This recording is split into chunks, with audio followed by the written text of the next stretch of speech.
많은 사람들은 자신의 일을 또 자신의 경영이 있다면 어떤 그런 경영할 일이 있다면 자신이 주체가 됩니다. 경영하는 중심에 자기가 서 있고자 하는 것이죠. 그러다 보니 피곤합니다. 또 책임도 져야 됩니다. 힘들 수밖에 없죠.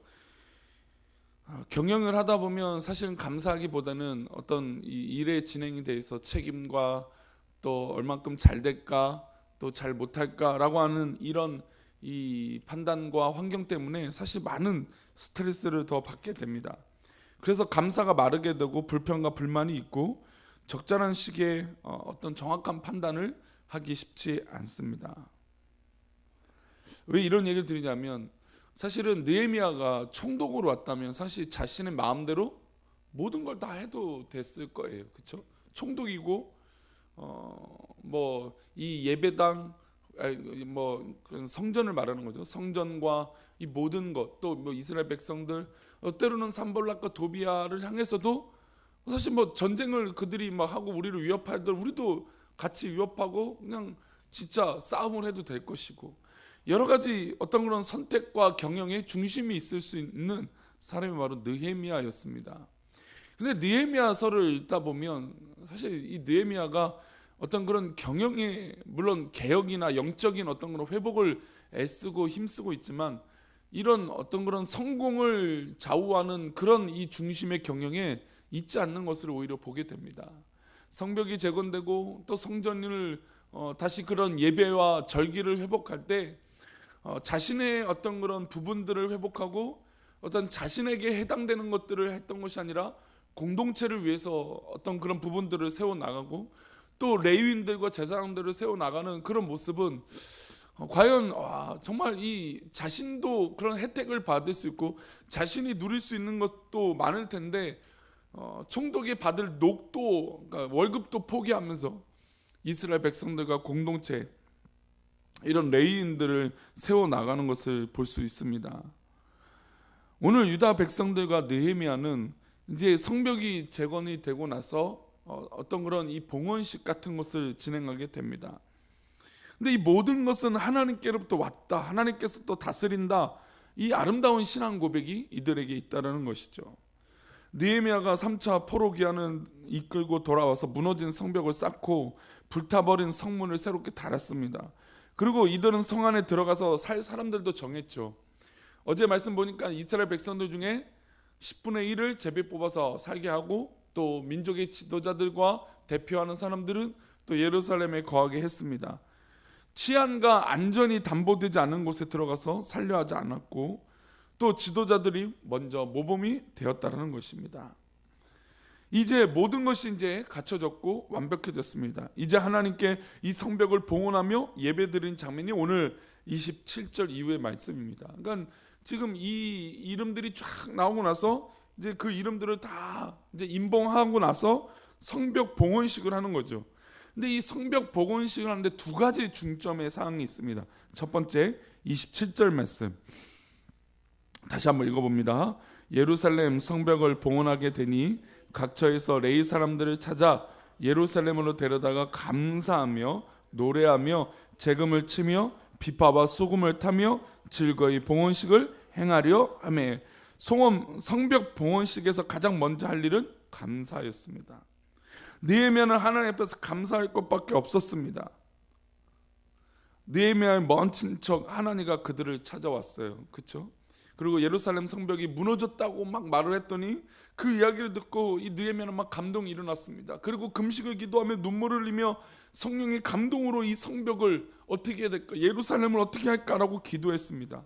그랬더니 그 기도를 들으시는 하나님께서 술 맡은 관원으로 그를 세워주셨고 그리고 성벽에 무너진 이 성벽을 다시 쌓기 위해서 그를 느헤미야를 총독으로 보내주시는 놀라운 은혜를 느헤미야에게 허락하여 주셨습니다. 그리고 느헤미야가 왔습니다. 왔더니 뭐 반대하는 사람들이 있었죠. 뭐 산발락과 도비아, 뭐 게셈, 뭐 그들이 추종하는 사람들이 막 협박과 위협과 살해 어떤 그런 것들이 있었습니다. 근데 그 모든 과정 가운데 하나님께서 지혜를 주셔서 다 이기게 하셨습니다. 그런데 이런 일들, 이 엄청난 일을 52일 만에 마치고 나서 절기를 지키고 성벽 봉헌식을 하는데 가장 먼저 했던 것은 하나님께 감사했던 것이죠. 사실 느헤미야가 52일 만에 성벽을 재건하는 일은 굉장히 놀라운 일입니다. 물론 성전과 성벽을 짓는 것은 물론 차이가 있겠지만 에스라도 성전을 건축할 때 어떻습니까? 수르바벨 성전을 재건축할 때 엄청난 어려움과 위협 가운데 17년이 넘게 중단이 된 적도 있었습니다. 어려운 일이었어요. 힘든 일이었어요. 물론 성전과 성벽이 비교는 안 되겠지만 그러나 성벽을 재건하는 것도 쉬운 일은 아니었습니다. 게다가 이것은 정치적인 이슈가 있었기 때문이에요. 우리가 아시다시피 정치라는 게 진짜 옳은 것 때문에 싸울까요? 아니죠. 정치는 자신의 입장으로만 싸우는 게 정치입니다. 우리가 뉴스를 통해 보면 알죠. 진짜 사실, 진짜 진실 이거 두고 싸우는 것 같지는 않아요. 그러면 이 성벽을 재건하는데 이 정치적인 이슈가 막 일어나니 얼마나 힘들고 불편했습니다. 얼마나 불편했습니까? 힘들었겠습니까? 잠도 제대로 못 자면서 52일 동안 보초를 세우고 그리고 한 손에는 삽을 들고 한 손에는 창을 들고 무기를 들고 성벽을 재건했던 사람들이 바로 예루살렘 사람들과 느헤미야였습니다. 그러면 이 엄청난 일을 이루고 났을 때 어떻게 될까요? 사람들은 대부분 자신이 해온 모험담을 얘기합니다. 야, 내가 이런 일을 해왔고 내가 이래서 이렇게 일을 했어. 느헤미야 입장에서 내가 총독이 됐고 이런 성벽을 재건했어. 이런 이야기들을 쭉 할 수 있을 것입니다. 그런데 자신이 해왔다, 자신이 어떻게 했다, 우리가 어떻게 한 일인데 우리가 일을 이렇게 이루었다라고 하는 이야기를 한 것이 아니라 하나님께서 인도하셨기 때문에 감사하다. 그 감사를 먼저 고백했다라는 것입니다. 자기의 자랑과 공로를 나타내는 사람은 찾아볼 수 없었습니다. 모두가 하나님께 찬양하고 하나님을 기뻐하고 하나님께 감사했다라는 것이죠. 이게 바로 내가 경영하면 스트레스 받고 어렵지만 하나님께서 우리 삶의 주체가 되어주시고 하나님께서 우리의 모든 삶을 인도하신다는 것을 믿으면 당연히 우리 입에서는 첫 번째로 감사할 수밖에 없는 것입니다. 감사를 충분히 드렸습니다. 모든 사람들이 심지어 레위인들을 불러다가 이 주체적인 하나님께 감사의 고백이니까 레위인들에게 그 일들을 더 맡긴 거죠. 레위인들에게 그 일을 맡기고 감사하고 노래하고 재금을 치고 비파와 수금을 타고 즐거이 봉헌식을 행했다는 것입니다. 얼마나 감사가 넘칩니까? 우리 꿈꾸는 교회도 지금도 감사하지만 앞으로도 더 감사할 일이 많게 될 줄 믿습니다. 이 앞으로도 감사할 일이 많다는 건 누구의 인도하심을 더 받는 것입니까? 하나님의 인도하심을 더욱더 감사함으로 고백하는 것인 줄 믿습니다. 이 감사를 드리고 두 번째로 이어집니다. 30절인데요. 우리 30절 말씀 읽어봅니다. 제사장들과 레위 사람들이 몸을 정결하게 하고 또 백성과 성문과 성벽을 정결하게 하니라. 제사장들과 레위 사람들이 몸을 성결하게 했습니다. 몸을 성결하겠다. 하나님 말씀 앞에 더 사로잡혔다 이해가 됩니다. 그런데 그 다음에 어떤 일을 합니까? 백성들도 성결하게 되고 나서 성문과 성벽을 정결하게. 성문과 성벽을 어떻게 정결하게 할까요? 이 성경에는 이것을 어떻게 닦았다. 예를 들어서 청소를 했다. 예를 들어서 리본을 달았다. 개간식 같은 데 열면은 리본도 달고 꽃가루도 뿌리고 그러잖아요. 그런 식으로 했을까요? 물론 성경은 그렇게 나와 있지 않아서 쉽게 우리가 상상하기는 어렵지만 중요한 건 이 백성과 함께 성문과 성벽을 정결하겠다는 것입니다. 보통 이제 그 봄이 되면 뭘 하죠? 이 봄맞이 대청소를 합니다. 광화문 가면 이순신 장군과 세종대왕 이 동상이 있죠. 그럼 이제 봄이 되면 뭐 할까요? 청소를 하더라고요. 보니까 깨끗하게 청소를 하죠. 그런 걸 본다면 아마 이 성벽을 정결하고 성문을 정결하게 했던 것은 정말 많은 애정과 사랑을 갖고 관리하고 또 관리했다는 것을 느낄 수 있습니다. 왜냐하면 그만큼 어려웠던 그리고 힘든 시간들을 그들이 경험했기 때문입니다. 성전이 무너지고 성벽도 무너졌고 성문도 없었던 그 시절을 보냈으니 얼마나 소중합니까? 우리 사람들의 인식이 그래요. 평소에 있을 때는 내가 이것을 갖고 있을 때는 별로 감사하지 않아요. 그렇죠? 근데 막상 이것을 잃어버리고 나서는 어떻게 됩니까? 불편하고 어렵고 힘든 것이죠. 그래서 이것을 다시 구입하고 다시 생기게 되면 이것을 아끼고자 하는 마음이 생기는 것이죠. 지금 성문과 성벽, 이 모든 것들을 다시 건축하고 나서 하나님 앞에 더 감사하고 더 구별된 모습으로 나아가게 되는 것입니다. 왜냐하면 이전에는 이것을 잃어버렸기 때문이에요. 소중하지 않았다라고 생각했던 그것이 이제는 너무나 소중했던 것입니다. 우리의 신앙생활이 그래요. 또 하나님 앞에 늘 감사하고 하나님이 늘 함께하여 주시니까 우리가 잃어버리고 살 때, 잊어버리고 살 때가 있다는 것이죠. 근데 막상 우리가 은혜를 잃어버리고 또 실패하고 어려움이 겪게 되면 그제서야 하나님 잘못했습니다, 하나님 붙들어 주세요 라고 기도하게 된다는 것이죠. 물론 사람이 그래요. 그렇게라도 기도하면 참 귀한 거죠. 그런 경험을 하고 나니까 성벽을 재건하게 되니까 이 성벽을 더욱더 사랑하게 되는 것이죠. 52일 동안 모든 백성들이 온 힘을 다해서 성벽을 재건했더니 온 백성들이 이 성벽과 성문을 사랑하게 됐다는 것입니다. 우리 꿈꾸는 교회 성전 건축도 바로 이렇게 되어져야 됩니다. 어떤 특정한 사람만 성벽을 재건하고 성전을 건축하기 위해서 애쓰고 관심 갖는 것이 아니라 온 성도들이 관심을 갖고 기도하고 하나님 앞에 매달려서 나아갈 때 이 성벽, 이 성전, 이것을 사랑할 수 있게 되는 것이죠. 그러나 현실적으로는 지금의 많은 교회들은 물질로 하게 됩니다. 물론 그렇죠. 우리가 뭐 옛날처럼 뭐 돌 하나를 이고 뭐 예전에는 그랬어요. 제가 기억에는 20-30년 전에는 성전을 건축하게 되면 온 성도들이 막 뭐 아침이고 출근하고 퇴근하기 전에 하고 또 집에 계시는 분들은 와갖고 뭐 일하시는 인부들에게 막 간식, 뭐 새참이죠, 새참을 드리고 막 이러면서 막 이렇게 힘써서 했던 것을 봐요. 그러나 제가 최근에 이제 신도시에서 사역을 했었던 적이 있다 보니까 교회 건축이 꽤 많이 돼요. 근데 그런 경우들을 거의 본 적이 없어요. 물론 뭐 와서 릴레이 기도하고 땅 밟기 하고 막 이런 경우들이 있더라고요. 근데 그런 열정적인 것들이 그렇게 많지 않아요.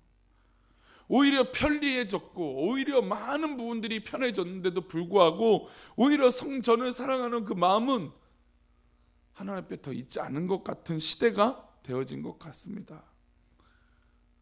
지금 이스라엘 백성들은 온 몸을 성결하게 나오고 나서 이 성문과 성벽을 정결하게 했습니다. 그만큼 사랑했다라는 것이죠. 사랑하는 성도님들, 우리가 이 건물이 어떤 느낌으로 우리 성도님들이 와 있는지 모르겠지만 이 성전과 이 모든 우리가 하나님께서 주신 이 공간과 우리 성도님들 삶 가운데 있는 모든 공간이 하나님 앞에 정결하게 되시기를 축복합니다. 정결하게 된다는 것은 그곳을 사랑하는 거예요. 이곳에 왔을 때 내가 참 기쁨과 안식을 누리는 것이죠. 그런 신앙의 고백이 바로 이 성전과 성벽에 또 우리 성전에 있어야 되는 것입니다. 감사와 이 전적인 성결, 위탁을 드린 겁니다. 하나님, 이 성벽과 성전은 하나님의 것입니다 라고 위탁한 것입니다. 그러니까 이런 감사와 위탁이 있은 이후에 이들의 마음에 어떤 게 있었을까요? 바로 기쁨이 있었습니다. 놀라운 기쁨이 막 회복돼요. 43절입니다. 43절 말씀 읽어보겠습니다. 시작. 이날에 무리가 큰 제사를 드리고 심히 즐거워하였으니 이는 하나님이 크게 즐거워하게 하셨음이라. 부녀와 어린아이도 즐거워하였으므로 예루살렘이 즐거워하는 소리가 멀리 들렸느니라. 이날에 무리가 큰 제사를 드렸어요. 감사와 하나님 인도해 주셨습니다. 그리고 성문과 성벽을 또 재건하며 하나님을 더욱 사랑하는 이 성결의 마음이 생겼을 때 이들이 하고자 했던 건 예배였어요. 참 이게 바로 이 은혜의 순환이에요. 은혜를 받고 충만하고 감사하게 되면 또 기도하고 예배하는 게 우리의 즐거움입니다. 그래서 이 예배를 하나님이 기뻐하셨어요. 하나님도 즐거워하셨어요. 그리고 모든 부녀와 어린아이도 즐거워했습니다. 이 즐거워하는 소리가 어디에 들렸습니까? 예루살렘 온통에 퍼졌습니다. 예배 드리고 나서 예루살렘에 있는 모든 백성들이 행복해하고 즐거워했습니다. 우리 예배는 어떻을까요? 우리 예배를 드리고 나서 어떤 즐거움이 있으십니까? 우리 예배를 드리고 나서도 이런 즐거움과 또 예배를 드릴 때도 즐거움과 우리 삶에서도 이 예배의 즐거움이 이어지기를 축복합니다. 하나님의 인도하심을 계속해서 인정하고 고백하니까 예배 드릴 때도 은혜가 넘치고 즐겁고, 예배를 드리고 나서도 모두 다 행복하고 즐거운 거예요. 아니 근데 이스라엘 백성들이 예루살렘이 뭐가 이렇게 즐거울 게 있겠어요. 사실 물론 포로를 귀환해서 이들이 예루살렘을 살기도 하지만 현실적인 것은 어떻습니까? 말씀드린 대로 치안이 그렇게 좋지 않아요. 그리고 먹고 사는 문제가 그렇게 좋지 않아요. 이들이 어떤 부귀영화가 이들에게 있는 것도 아닙니다. 그런데 예배를 드리는데 더 즐거움이 있어요. 왜 그럴까요? 참된 가치를 그들이 고백하기 있기 때문이에요. 하나님 앞에 예배하고 하나님을 찬양하고 하나님과 함께하는 이 놀라운 은혜가 이들에게 전부가 되어지고 온전한 기쁨이 되어졌다는 것이죠. 그러나 우리가 인간적인 시선과 인간적인 판단으로 집중하게 되면 우리는 오히려 감사를 잃어버리게 됩니다. 왜냐하면 내 눈앞에 보이는 것이 감사할 게 없잖아요. 내 눈에 앞에 보이는 현실들은 어렵고 불편한 일이 가득하잖아요. 예루살렘 백성들이 만약에 그것에 집중했다면 이들은 이렇게 즐거워할 수 없었을 것이에요. 그런데 이들은 하나님 앞에 온전한 예배를 드리고 하나님 주신 은혜를 마음껏 누리니까 이들의 삶은 진짜 불편하고 어렵지만 막 감사하고 기뻐했던 것이죠. 이게 진짜 믿음 아닙니까? 우리의 진짜 믿음은 내가 당장에 이 문제가 해결도 안 돼요. 당장에 이 어려움이 해결되지도 않아요. 어려워요. 계속해서 힘들어요. 그런데도 하나님 앞에 온전한 예배를 드리니까 그 예배로 말미암아 막 즐거워요. 기뻐요. 그러니 우리가 미친 사람이죠. 제정신이 아닌 사람들이죠. 그러나 우리는 진짜 진리를 알고 우리는 진짜 하나님을 알기에 세상이 뭐라 해도 우리는 참 기쁨이 있는 그런 공동체요, 믿음의 사람들인 줄 믿습니다. 우리의 이 즐거움이 막 소리가 들려요. 이야, 예루살렘이 즐거워하는 소리가 막 멀리까지 들려요. 우리 꿈꾸는 교회 소문이 아무리 재개발로 인하여 어렵다 힘들다 막 조롱하는 손길이 있을지라도 우리 안에 참된 예배의 기쁨과 은혜의 회복이 있다면 그 기쁨이 온 이 땅 가운데 선포되고 퍼지게 될 줄 믿습니다.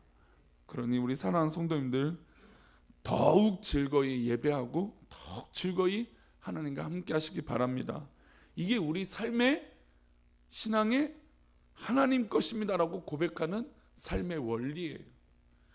오늘도 이렇게 하나님 앞에 우리 인생이 붙들림 받고 오히려 그 붙들림 받는 것이 구속당하는 걸 누가 좋아하겠어요, 그렇죠? 근데 하나님께 구속을 당하면 하나님께 붙들림 받으면 오히려 더 큰 기쁨과 은혜가 있을 줄 믿습니다. 우리 사랑하는 성도들 오늘 하루도 참된 기쁨과 은혜가 넘치시기를 축복합니다. 기도하겠습니다. 하나님,